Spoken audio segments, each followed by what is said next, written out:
leis de imigração aí aprovadas hoje, terça-feira, dia 30/9 de 2025. Você precisa saber o que mudou, o que continua, o que te favorece, o que ficou contra você, né? O visto de procura de trabalho, como é que ele vai ser a partir de agora. E o reagrupamento familiar, como é que ficou? Os processos judiciais que a galera pede aí, né? Em inúmeros pontos com relação aos seus processos, né, na AIMA, como vão ser a partir de agora.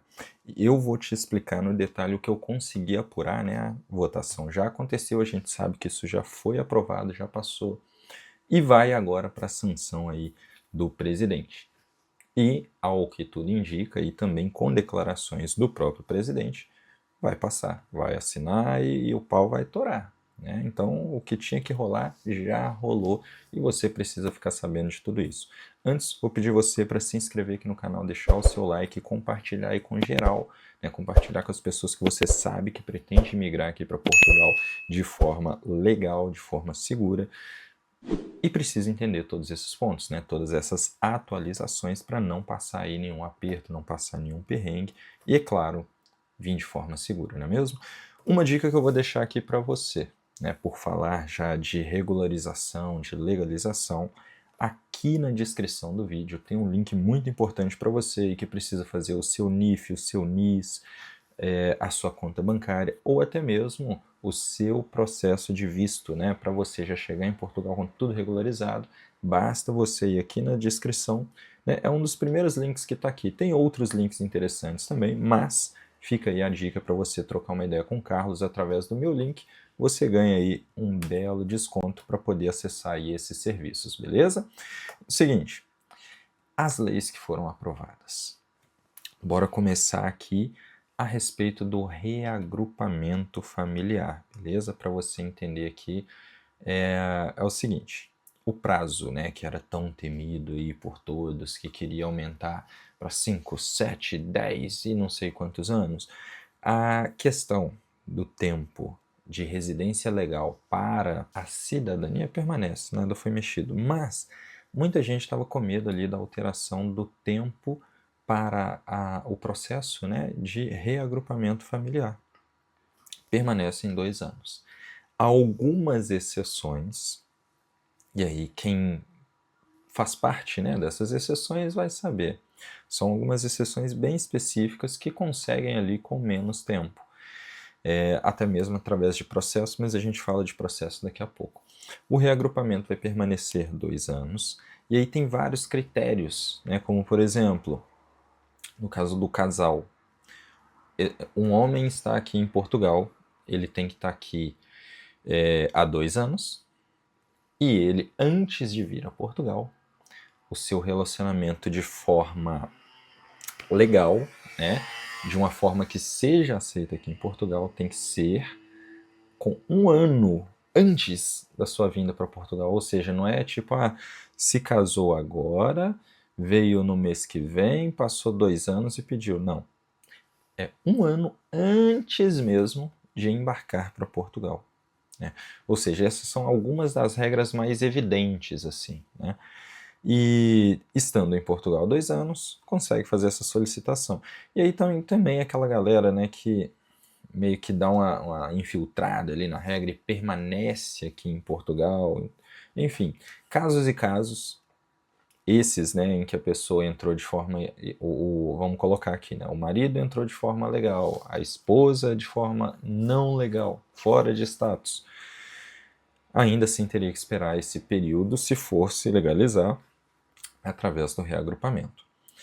Lembrando, as exceções vão passar aí por algum processo. E esse processo também tem algumas regras, né? O que foi estabelecido através, né, dessa votação de hoje, desse pacote de leis, que alguns chamam, né, de pacote anti-imigração, ele fala do seguinte sentido.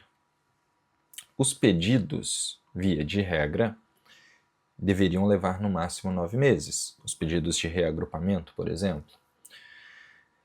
E aí, muita gente usava da ação judicial para acelerar esses processos, bem como CPLP ou qualquer outra requisição de regularização aqui em Portugal. E aí, para que as pessoas, para reduzir, né, esse impacto da quantidade de processos e também, assim, não necessariamente para negar os pedidos, mas para reduzir a quantidade de trabalho, né, no âmbito judicial e também da pressão sobre a AIMA, e eles pegaram aqui essas novas regras com o intuito de reduzir essa quantidade e eles conseguirem dar conta do recado. Isso é o que eles estão dizendo, certo?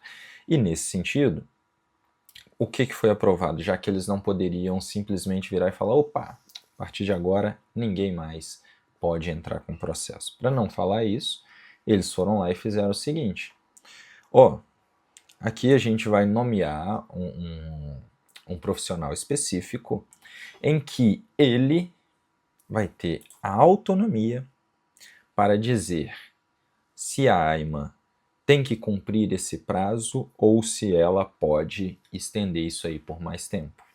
Esse profissional vai dizer se o seu processo vai correr ali em 9 meses ou menos, ou se simplesmente pode ir empurrando com a barriga.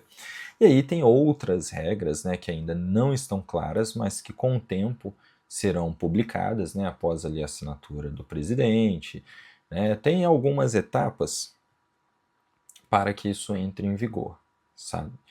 E aí, nesse sentido, essa questão, né, dos processos ficou muito em aberto, dá essa margem para que eles simplesmente vão prorrogando e que os processos não sejam mais um meio de pressão para que eles desembolem, né, os processos. Conseguiu entender? É um pouco complexo, eu sei, eu entendo, mas é porque literalmente esses 3 pontos, né, de mais destaque que eu trouxe aqui para vocês estão cheios de abertura e com muita margem para enrolar a gente, para empurrar com a barriga, para... enfim, consegue perceber? Agora a gente vai para o terceiro e o mais importante, que é o visto de procura de trabalho. Sim, visto de procura de trabalho a partir da assinatura, né, do presidente, a partir da publicação no Diário Oficial, passa a ser somente para pessoas altamente qualificadas. E o que são essas pessoas altamente qualificadas? Não sabemos ainda, porém, tem ali uma sinalização que pode ter sido uma espécie de cortina de fumaça para que conseguisse, né, passar ali as negociações entre partido A, B ou C, e o que a gente não vai entrar no mérito aqui, né, para não entrar muito em política e focar nas regras que nos interessam, ok? E aí, tendo feito essas negociações, conseguiram aprovar o que eles gostariam que fosse aprovado. Deixa eu tentar parar esse foco aqui, que estou gravando na correria, entendeu? Então, para trazer essas notícias aqui para vocês o quanto antes. Vamos ver aqui se eu consigo travar esse foco, que aí para de bagaçar o vídeo, né? Enfim, nesse sentido, o visto de procura de trabalho, né, por uma declaração do... como é que é? Eu até anotei aqui a profissão do sujeito. Do senhor... não anotei o nome do senhor aqui, mas... secretário de Estado adjunto do Trabalho.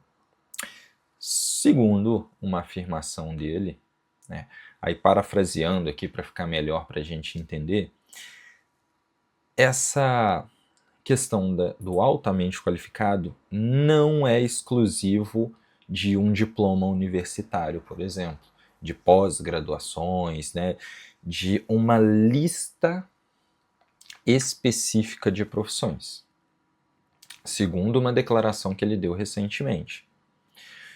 E aí, citou exemplos, né, que abre a margem para o seguinte: um serralheiro, um ferramenteiro, um empilhador, um pintor, e usou também exemplo até de aqui como é que eles falam, profissional de mesa, garçom, sabe, garçom, funcionário ali de restaurante mesmo.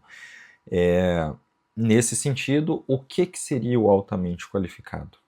Experiência comprovada, conhecimento comprovado e amplo. E o que seria esse amplo? Segundo essa declaração inicial, seria apenas experiência, né? E aí não iria incluir, por exemplo, 2 meses de experiência, 3 meses de experiência. Ainda não ficou claro, entende? Mas vamos entender assim, a pessoa ali tem 1 ano ou mais de experiência em uma determinada profissão e aí já se qualificaria. Agora, qual é o ponto que eles ainda têm que definir? Pode ser que seja feita uma listagem, como na Austrália, né? Tem lista de profissões em demanda, e isso varia de região, tá? Não é tipo assim uma lista só para o país inteiro. Cada cidade pode ter a sua lista, aí você tem como é que é?